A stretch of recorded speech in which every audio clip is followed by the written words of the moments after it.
Russian peasant, है ना, peasant यानी कि किसान, काश्तकार। वैसे तो फार्मर होते हैं किसान, लेकिन जो दूसरों की खेती, दूसरों की ज़मीन पर काम करते हैं वो पीजेंट होते हैं। तो different from peasant of rest of Europe, है ना, यूरोप के पीजेंट से, यूरोप, पूरे यूरोप के पीजेंट से रशिया के पीजेंट कैसे अलग थे, है ना। तो जैसे रशिया के, आपको याद है फ्रांस के पीजेंट, है ना, तो जो फ्रांस के पीजेंट थे वो राजा को बड़ा पसंद करते थे, पसंद नहीं तो उनकी इज्जत तो बहुत करते थे। लेकिन ये यहाँ पर क्या थे, ये इनको दे डिसरेस्पेक्ट, दे डिसरेस्पेक्ट नॉबल्स, वे नॉबल्स की कोई इज्जत नहीं करते थे, और वो हमेशा उनको, हमेशा राजा से, मतलब राजा से बहुत ज़्यादा गुस्से में रहते थे। नॉबल, जो नॉबिलिटी थे उनसे बहुत ज़्यादा गुस्से में रहते थे, पसंद नहीं करते थे वो किसी भी तरह को, किसी भी तरह से नॉबिलिटी को, है ना, वो कोई भी रिगार्ड उनको नहीं देते थे। और दे वर डीपली रिलीजियन, ये बहुत ज़्यादा रिलीजन को फॉलो करने वाले लोग हुआ करते थे, ग्रुप हुआ करता था। They cultivate most of the land, और जिस लैंड पर वो कल्टिवेट कर रहे हैं उसकी, उनकी ये डिमांड होती थी कि ये लैंड उन्हीं को मिल जाए, है ना। यानी कि जो नोबल्स हैं, नोबल अपने घर, अपनी खेत, अपनी ज़मीन पर खुद तो काम करेंगे नहीं, है ना, काम तो वो करवाएंगे ही ना किसी से। लेकिन जो ये पीजेंट थे वो चाहते थे कि जिस लैंड पर हम काम कर रहे हैं, हम मेहनत कर रहे हैं, वो लैंड हमारी ही हो जाए। लाइक वर्कर दे वर डिवीज़न अमंग पीजेंट आल्सो, यहाँ पर ग्रुप इनके भी है, डिवीज़न इनके भी है, जैसे फार्मर के वर्कर्स के डिवीज़न थे, ऐसे ही यहाँ पर पीजेंट का भी डिवीज़न है। डिमांड क्या है इनकी, want to land of noble, noble की लैंड इनको चाहिए, मतलब ये लैंड की डिमांड कर रहे हैं। लैंड की डिमांड थी इनकी, नोबल की जो लैंड पर जहाँ पर ये खेती करते थे वो लैंड इन्हीं को वापस चाहिए थी, इन्हीं को मतलब चाहिए थी उनको। और इस गुस्से में वो मर्डर तक कर देते थे, अगर ये डिमांड, अगर उनसे कोई रेंट लेने के लिए भी आता था तो ये उनका मर्डर कर देते थे लैंडलॉर्ड का, है ना। रिफ्यूज टू पे लैंड, रेंट तो उनको देना ही नहीं है, पे करना ही नहीं होता था, है ना। तो ये इनकी पीजेंट का डिमांड थी। How were the Russian peasant different from other European peasant, ये मैंने बताया ही आपको। लेकिन इसके अलावा एक इनकी जो मेन कैरेक्टर था वो था कलेक्टिव फार्मिंग, ये कलेक्टिव फार्मिंग करते थे, मतलब नेचुरली ये सोशलिस्ट थे, ये नेचुरली ही सोशलिस्ट थे, और कलेक्टिव फार्मिंग ये शुरू से ही करने लगे थे। कलेक्टिव फार्मिंग का मतलब छोटी छोटी लैंड इनके पास हुआ करती थी, है ना, छोटी छोटी लैंड यहाँ पर इनके पास थी, तो वो क्या करते थे, इस पूरी लैंड को ये कलेक्ट करते थे, मतलब इकट्ठा खेती करते थे यहाँ पर, और फिर फैमिली के अकॉर्डिंग उस पैसे को ये डिवाइड करते थे। जिसकी छोटी फैमिली हुआ करती थी उस कोई कम पैसे दिया करते थे, जिनकी बड़ी फैमिली होती थी उनको ये ज़्यादा पैसे देते थे, मतलब फैमिली के अकॉर्डिंग पैसे का डिस्ट्रीब्यूशन होता था। और इनको ये बोलते थे कॉम्युनल, कॉमनल, है ना, जिसे हिंदी में मीर बोलते हैं। और फैमिली के अकॉर्डिंग यहाँ पर इनका पैसा डिस्ट्रीब्यूट होता था। सोशलिज्म इन रशिया, अब रशिया में सोशलिज्म कैसे आया, देखिए। सोशलिज्म जैसे अगर यहाँ बात करें आपकी 1914 से पहले क्या था यहाँ पर, ऑल पॉलिटिकल पार्टी वर इनलीगल, सभी पॉलिटिकल पार्टी इनलीगल थी, है ना। लेकिन फिर भी उसके बाद भी एक पॉलिटिकल पार्टी बनी जो इनलीगल तरीके से बनाई गई, जैसे कांग्रेस भी हमारे यहाँ अंग्रेजों के टाइम पर तो इनलीगल ही पार्टी थी ना, लेकिन फिर भी बहुत बड़ी पार्टी बनी है ना वो। ऐसे ही बस ये भी एक पार्टी थी। 1898 में कार्ल मार्क्स की थ्योरी को रिप्रेजेंट करते हुए एक वर्कर्स ने अपनी एक पार्टी बनाई, सोशलिस्ट डेमोक्रेटिक वर्कर्स पार्टी, है ना।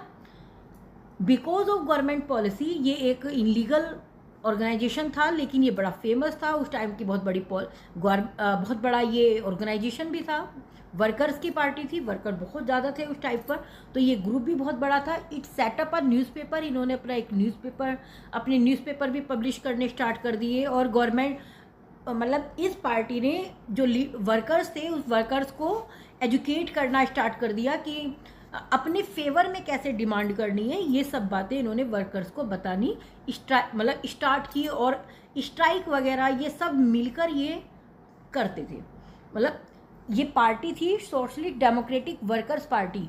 इलीगल होने के बाद भी उस टाइम की सबसे बड़ी पार्टी यही थी। जैसे हमारे यहाँ पर ब्रिटिश के टाइम पर इलीगल पार्टी थी कांग्रेस, लेकिन इलीगल होते हुए भी वो पार्टी हमारे यहाँ की नेशनल पार्टी है। रशिया में वर्कर्स ने अपनी पार्टी बना ली थी, है ना। वर्कर्स की पार्टी का नाम था सोशलिस्ट डेमोक्रेटिक वर्कर्स पार्टी, है ना। यहाँ पर वर्कर्स की डिमांड पूरी की जा रही थी, वर्कर्स की बातें पूरी की जाती थी, है ना। अब ऐसे ही यहाँ पर रशिया में पीजेंट ने भी अपना ग्रुप बनाना स्टार्ट किया, क्योंकि ये मतलब ये भी डिमांडेड थे, बड़ा डिमांड कर रहे थे। तो इन्होंने throughout the 19th century they were active in the countryside. अब वो भी कंट्री साइड में एक्टिव होने लगे थे। इन्होंने अपने ग्रुप की डिमांड करनी स्टार्ट की और इन्होंने अपनी 1900 में अपनी एक पार्टी बनाई, सोशलिस्ट रेवोल्यूशनरी पार्टी। वर्कर्स की अपनी पार्टी थी डेमोक्रेटिक वर्कर्स पार्टी, और पीजेंट ने अपनी एक पार्टी बनाई रेवोल्यूशनरी पार्टी के नाम से। और ये पार्टी जो रेवोल्यूशनरी पार्टी थी ये स्ट्रगल करती थी किसके लिए? पीजेंट राइट के लिए। और डेमोक्रेटिक वर्कर पार्टी डिमांड करती थी वर्कर्स के डिमांड के लिए, वर्कर्स के राइट के लिए, है ना। तो ये दोनों ही पार्टी अपने अपने ग्रुप के लिए डिमांड करती थी। डिमांड दैट द लैंड, अब यहाँ पर जो वर्कर्स की पार्टी थी ये पीजेंट पार्टी, ये डिमांडेड थी कि ये जो लैंड, जिस लैंड पर वो एग्रीकल्चर कर रहे हैं, चाहे वो नोबल्स की लैंड है, वो लैंड उन्हीं को वापस मिल जाए, वो लैंड उन्हीं की हो जाए, वापस ना मिले। मतलब वापस कैसे मिलेगी? ये नोबल की जो लैंड है जिस पर वो काम कर रहे हैं, मेहनत कर रहे हैं, वो लैंड उनको मिल जाए। तो ये डिमांड थी पीजेंट की। अब ये जो दोनों ग्रुप हैं आपके, socialist revolutionary party, socialist Democrat party, यानी कि आपकी एक वर्कर पार्टी है और एक पीजेंट पार्टी है। ये दोनों पार्टी क्या है? एक दूसरे से लड़ती रहती हैं, झगड़ती रहती हैं। देखो यहाँ पर भी लड़ी रही हैं। तो ये दोनों पार्टियां एक दूसरे से झगड़ती रहती हैं। अब इनके एक हीरो हैं, वर्कर्स के हीरो, जिसका नाम है व्लादिमीर लेनिन। तो ये जो लेनिन है ये वर्कर्स के फेवर में काम करते हैं, और ये इनका खुद का मानना ये था कि जो फार्मर्स हैं ये कभी एक यूनाइटेड ग्रुप बन ही नहीं सकता है, क्योंकि कुछ जो फार्मर्स हैं कुछ बहुत पुअर लेवल के हैं जो दूसरों की लैंड पर काम कर रहे हैं, और एक वो हैं जिनके पास ज़मीन बहुत ज़्यादा है। तो कुछ इनका मतलब इनकी सोच थी कि फार्मर कभी यूनाइटेड हो ही नहीं सकते। किसी के पास 10 बीघे ज़मीन है, किसी के पास 50 बीघे है, किसी के पास नहीं भी है, और कोई बहुत सारा लैंड एरिया लेकर बैठा हुआ है, तो ये यूनाइटेड हो नहीं सकते हैं। Some are poor and some are rich, some work on the labour, कुछ एज अ लेबर काम कर रहे हैं, तो कुछ एम्प्लॉयर वर्कर्स के रूप में काम कर रहे हैं, कुछ कैपिटलिस्ट हैं। तो व्लादिमीर लेनिन फार्मर के यूनाइटेड होने के फेवर में थे ही नहीं। वो बोलते थे कि इनका अपना खुद का एक ग्रुप हो ही नहीं सकता है। Lenin want to be party to be, ये डिसिप्लिन, मतलब लेनिन डिमांड क्या करते थे कि अगर उनकी पार्टी में अगर किसी को मेंबरशिप लेनी है तो कैसे ले सकता है वो, है ना। तो वो डिसिप्लिन होना चाहिए। They should be control the number of the quality of its member. मतलब व्लादिमीर लेनिन की पार्टी में कोई भी ऐसे ही मेंबर नहीं बन सकता था कि बस मन कर रहा है तो मेंबर बन रहे हैं, है ना। वो पूरा एक टेस्ट वगैरह लेने के बाद ही उनको अपनी पार्टी का मेंबर बनाते थे, और कंट्रोल नंबर थे, मतलब सबको एंट्री नहीं थी उनकी पार्टी में मेंबर बनने की, सबको एंट्री नहीं होती थी। अब यहाँ दिया है आपको कि जो ये वर्कर पार्टी थी, वर्कर पार्टी के 2 ग्रुप बन चुके थे। एक था बोल्शेविक ग्रुप, एक था मेंशेविक ग्रुप। अब जो ये बोल्शेविक ग्रुप था, है ना, ये मेजोरिटी ग्रुप था, और जो मेंशेविक ग्रुप था ये माइनॉरिटी ग्रुप था, इसमें नंबर कम थे। जो ये बोल्शेविक की हम बात करें तो इसके लीडर कौन थे? Vladimir Lenin. और मेंशेविक के लीडर थे मोर्तोव। ये बहुत ज़्यादा फेमस नहीं थे शायद उस टाइम पर, क्योंकि इनके नाम को हम बहुत ज़्यादा नहीं पढ़ते हैं और एनसीईआरटी में भी नहीं है। वांटेड टू, बोल्शेविक किसकी डिमांड कर रहे हैं? वर्क फॉर द रेवोल्यूशन, मतलब ये रेवोल्यूशन से पीछे नहीं हट रहे हैं, बहुत ही क्रांतिकारी टाइप के ये लीडर थे, और उनके वर्कर भी कुछ ऐसे ही रहे होंगे। और इनकी जो डिमांड थी वो थी कि पार्टी में बहुत जल्दी जल्दी चेंज हो, बहुत मतलब जैसे ही डिमांड की वैसे ही चेंज हो जाए। तो बोल्शेविक की ये डिमांड थी।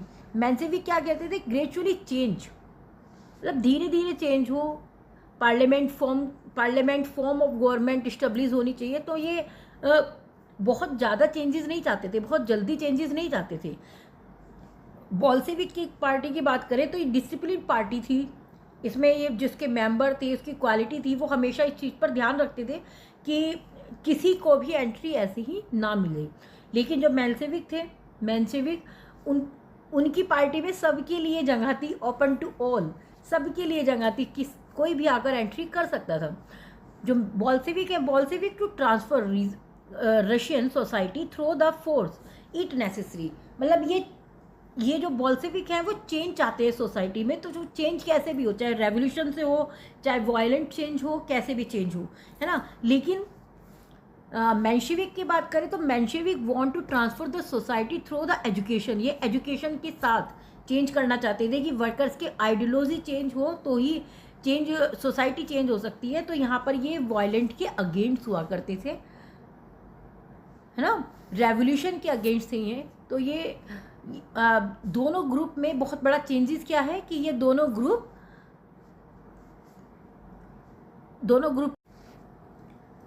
टर्बुलेंट टाइम 1905 रेवोल्यूशन तो रशिया की एक आम बात थी, जो रेवोल्यूशन होते ही रहते थे। रेवोल्यूशन पीजेंट करते थे, रेवोल्यूशन वर्कर्स के थे, है ना।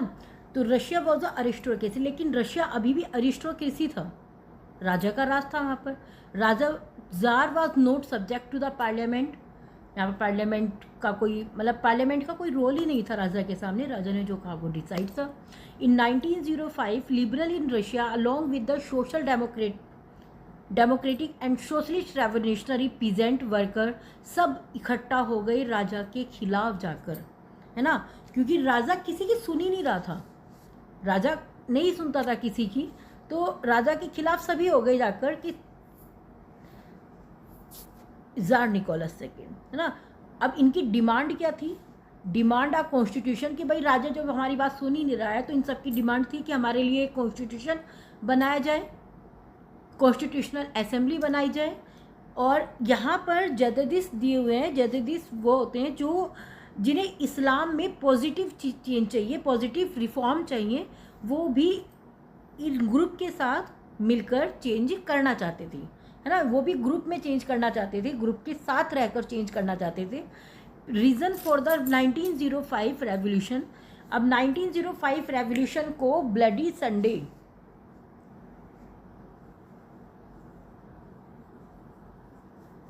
संडे भी बोला जाता है, क्योंकि ये जो इंसिडेंट हुआ था वो संडे में था।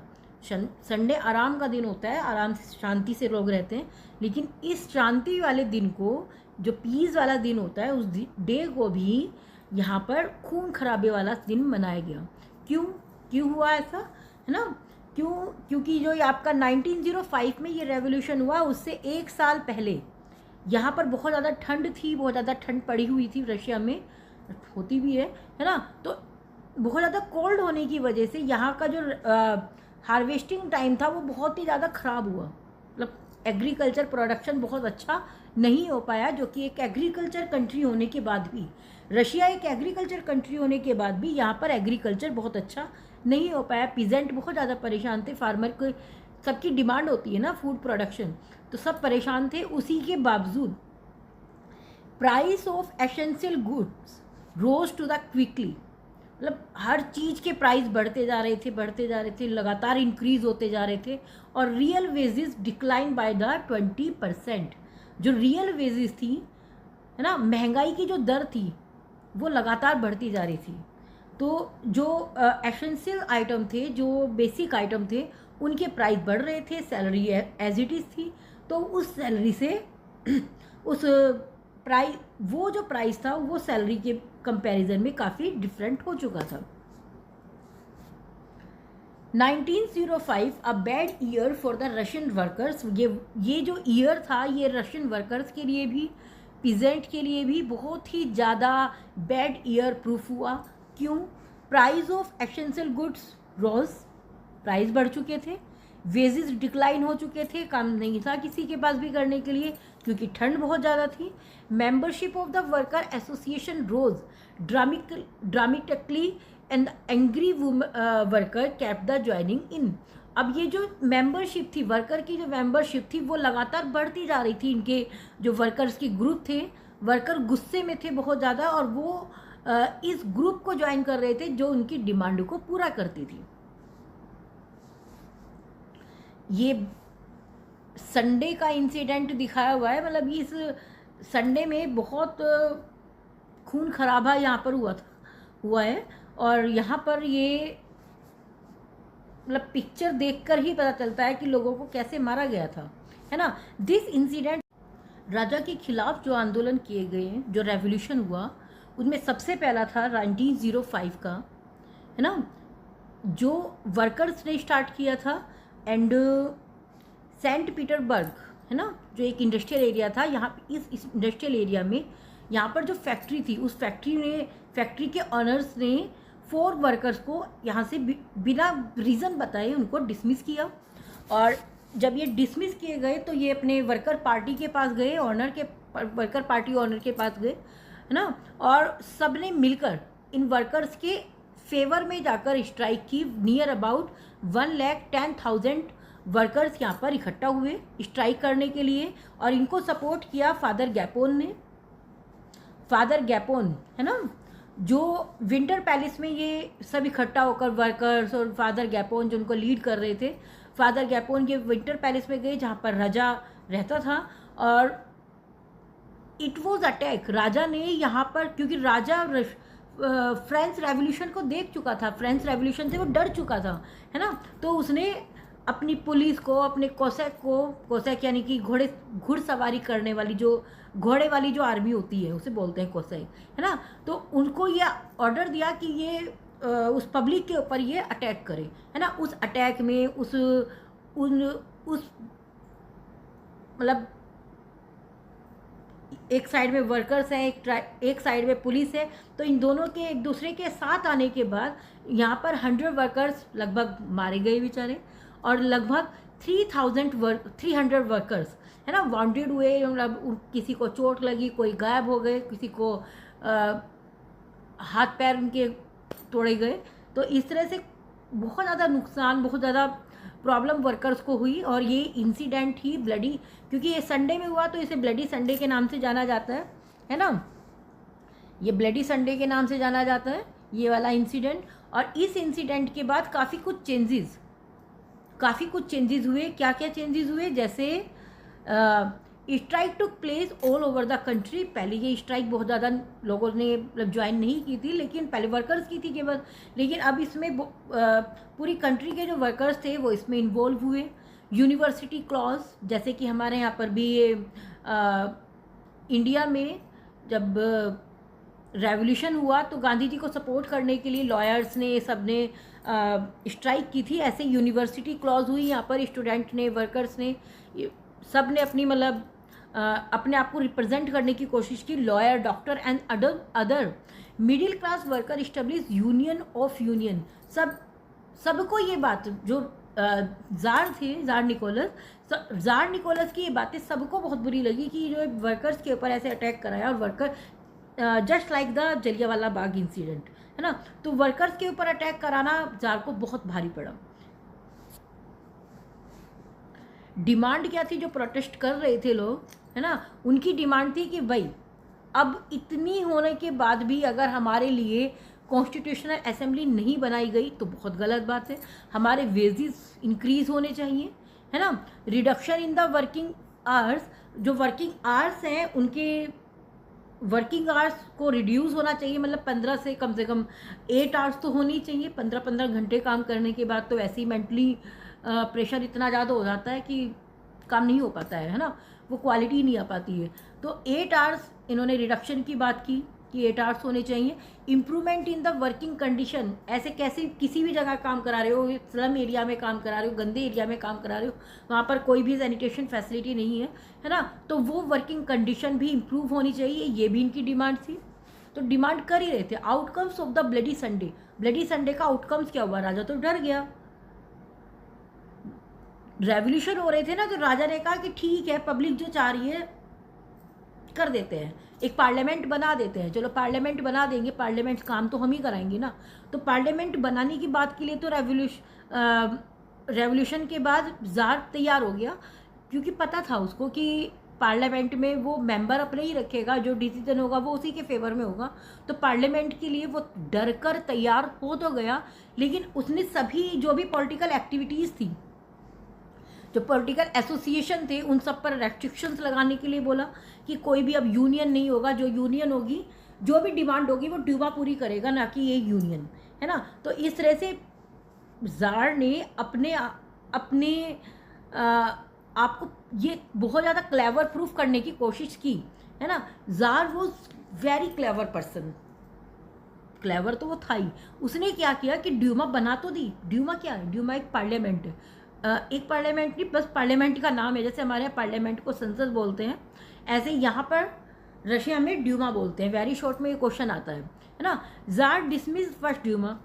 ज़ार ने कहा कि बना लो ड्यूमा, होगा क्या कि सब कुछ मेरे ही अकॉर्डिंग होगा। तो ज़ार ने फर्स्ट ड्यूमा जो बनाई गई उसको 75 डेज में डिसमिस कर दिया पब्लिक ने। तब भी इसके बारे में कोई बहुत ज़्यादा पब्लिक बहुत ज़्यादा डिमांड नहीं की किसी भी बारे में, लेकिन पब्लिक को समझ में आ रही थी। सेकंड ड्यूमा को उसने 3 मंथ में ही डिसमिस कर दिया। फिर थर्ड टाइम जब ड्यूमा बनाई गई तो उसमें उसने क्या चेंजेस किए? ज़ार तो ज़ार है, ही चेंज द वोटिंग लॉ। उसने वोटिंग लॉ ही चेंज कर दिया। उसमें चुन कर उन लोगों को उसने थर्ड ड्यूमा में एंट्री दी जो पूरी तरह से कंजर्वेटिव थे, पूरी तरह से राजा को सपोर्ट करने वाले थे, यानी कि ज़ार को सपोर्ट करने वाले थे। तो थर्ड ड्यूमा कुछ इस टाइप की बनाई गई। The first world war and the Russian empire. ये वो टाइम था जब रशिया में, पूरे यूरोप में फर्स्ट वर्ल्ड वॉर की स्टार्टिंग हो चुकी थी, और रशियन एम्पायर यानी कि रशिया इसमें इन्वॉल्व था, फर्स्ट वर्ल्ड वॉर में इन्वॉल्व था, है ना। तो यहाँ क्या हुआ कि 1914 was broke out between the two alliance, European alliance group. पूरा जो यूरोप था, क्योंकि पूरे यूरोप में फर्स्ट वर्ल्ड वॉर हुई थी, पूरा यूरोप 2 पावर में डिवाइड हो गया। एक था सेंट्रल पावर और एक था अलायंस पावर। सेंट्रल पावर में जर्मनी, ऑस्ट्रिया और टर्की थे। फ्रांस, ब्रिटेन, रशिया, इटली और रोमानिया, इनका ये अपना एक ग्रुप था जिन्हें अलाइंड ग्रुप बोलते थे। यूरोप के जो सेंट्रल कंट्री थे उनका सेंट्रल पावर नाम था, और अलाइंड जो अपना एक ग्रुप बनाकर छोटी छोटी कंट्री अपना ग्रुप बनाया हुआ था वो थे aligned power. Russia aligned power में एग्जिस्ट करते थे। In Russia the war was the initially popular. Russia first world war में मतलब एंट्री तो उसने ली थी, लेकिन बहुत मजबूत स्थिति में, स्ट्रॉन्ग सिचुएशन में वो रशिया नहीं था। जब फर्स्ट वर्ल्ड वॉर में रशिया ने एंट्री ली तो उस टाइम पर राजा ने अपनी टैक्टफुल टेक्नोलॉजी को, टैक्टफुल स्कीम स्टार्ट कर दी उसने, और मतलब वो ड्यूमा की कोई बात सुनता ही नहीं था, है ना। तो धीरे धीरे क्या हुआ, eventually the support war the thing. जो पब्लिक का सपोर्ट ड्यूमा को मिला हुआ था, ज़ार को मिला हुआ था, वो धीरे धीरे कमज़ोर पड़ता चला गया। पब्लिक ने कहा कि हम सपोर्ट करें क्यों, हमारे फेवर में कर क्या रहे, है ना।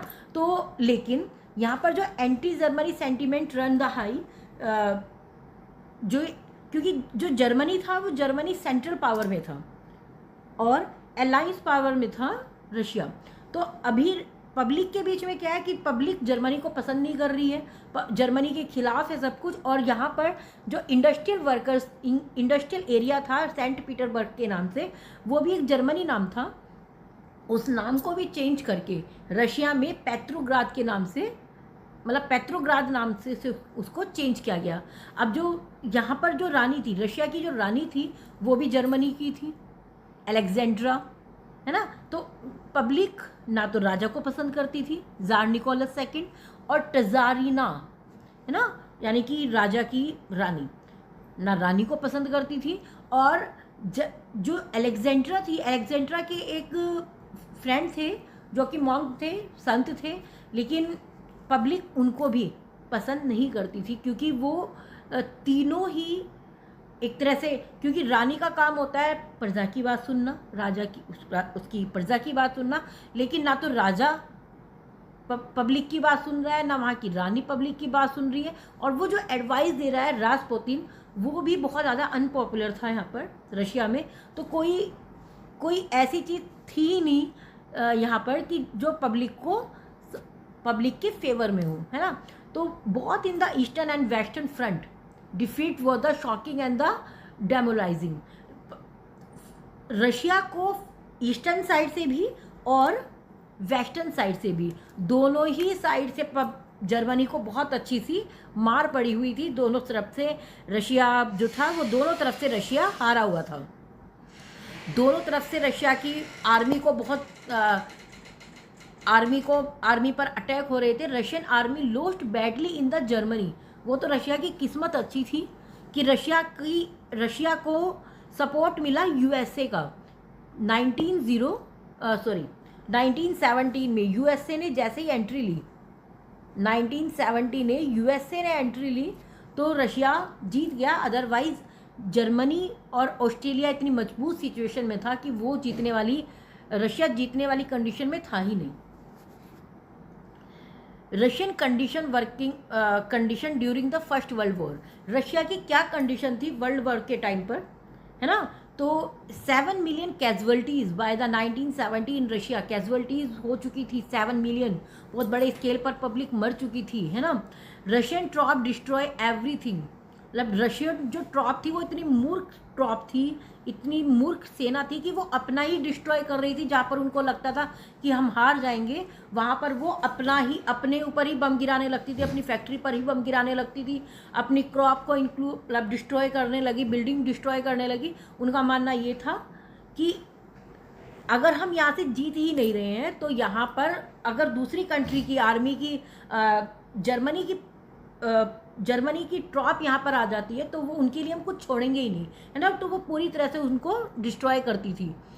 Soldier did not wish to fight such as a war. Soldier ऐसी कोई वॉर नहीं लड़ना चाहते थे जिसमें उन्हें पहले ही पता हो कि हम हारने वाले हैं, है ना। तो एक कंडीशन तो खराब ही थी। इकोनॉमिक डिस्ट्रक्शन क्या हुआ यहाँ पर, द वॉर वो had a several impact in the industry. Ukraine का एग्जाम्पल याद है। यूक्रेन में अभी क्या सिचुएशन है, यूक्रेन में सिचुएशन है कि कोई भी इंडस्ट्रियल सपोर्ट उनको नहीं है। किसी भी सभी रास्ते पर बैरियर बने हुए हैं, कहीं पर किसी का सपोर्ट नहीं है। तो यहाँ पर जर्मनी को जो सपोर्ट था वो जर्मनी से जो सामान यहाँ पर एक्सपोर्ट इंपोर्ट होता था वो बाल्टीन सी से होता था, और बाल्टीन सी पर जो सपोर्ट वो था, कंट्रोल था, वो जर्मनी का था। जर्मनी रशिया के था अपोजिट साइड में, यानी कि जर्मनी था सेंट्रल में और रशिया था अलायंस पावर में, है ना। तो बाल्टीन सी पर जर्मनी का कंट्रोल था, तो जर्मनी सामान आने नहीं देता था कोई भी, है ना। Rapid disintegration of the industrial equipment. जो इंडस्ट्रियल इक्विपमेंट थे वो भी डिस्ट्रॉय हो चुके थे, उनका भी कोई एक्सपोर्ट इंपोर्ट नहीं होता था, तो इंडस्ट्री पूरी तरह से बंद हो चुकी थी। Railway line began to the breakdown. जो रेलवे लाइन थी वो 1916 के लगभग यहाँ पर पूरी तरह से ब्रेकडाउन हो चुकी थी। रेलवे नहीं होगी तो एक्सपोर्ट इंपोर्ट कैसे होगा, है ना। Able bodies were man were called up to the war. जो थोड़ा भी वॉर करने लायक थे, यंग पर्सन जो थोड़ा भी वॉर में एंगेज हो सकते थे, वॉर में हेल्प कर सकते थे, उन सबको वॉर के लिए बुलाया गया। आर्मी ने आर्मी ने बुला लिया वहाँ पर। अब रशिया में लेबर की हो गई shortage. Large supply of the grain were send to the feed the army. Agriculture country होने के बाद भी अब यहाँ के लोग मरने लगे भूखे, क्योंकि जो भी ग्रेन प्रोडक्शन था वो कहाँ भेजा जाता था, वो आर्मी के पास भेजा जाता था। इन city bread and floor become the Schraner. अब यहाँ पर सिटी एरियाज में क्योंकि मैन तो सारे जा चुके हैं वॉर के लिए, अब बची कौन, वुमेन बची यहाँ पर और बच्चे बचे, है ना। तो उनके लिए अब यहाँ पर ब्रेड खाने के लिए नहीं थी, आटा नहीं था इनके पास। तो अब यहाँ पूरी तरह से जो ये ब्रेड शॉप हुआ करती थी वहाँ पर रियोट बहुत ही कॉमन हो चुके थे, क्योंकि औरतों को गुस्सा आता था यहाँ पर, क्योंकि ब्रेड नहीं मिल रही है, खाना नहीं है बच्चों के लिए, तो वो गुस्से में यहाँ पर लड़ाइयाँ करती थी।